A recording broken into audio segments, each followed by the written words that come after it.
देखिए हमारे यहाँ आपको 25,000 सैलरी मिलेगी, आप काम करेंगे, आपको इंसेंटिव मिलेगा, आपको पीएफ भी मिलेगा। बेटे गवर्नमेंट जॉब वाले हैं बेटे, हमारे यहाँ 50,000 तनख्वाह लो, ये ले लो, ये चार ले लो, जो लो होम लोन से जो लेना है ले लो, सब ले लो।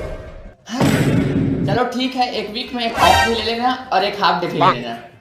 हमारे यहाँ आओ ही मत, आपके घर में चूहा मर गया, कॉकरोच मर गया, कुछ भी हो रहा है तो भी जाओ भाई, आपको कोई नहीं रोकने वाला है। देखिए आपको कम काम दिया जाएगा और छोटा टारगेट भी ले लेना। करना ही नहीं कुछ भाई, तकिए गद्दे लेकर आओ, आराम से सो जाओ।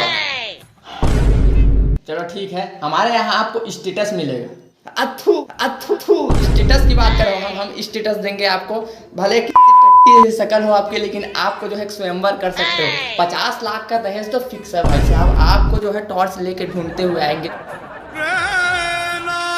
लेकिन भैया ये पेट, बेटे ये तो तरक्की की निशानी है।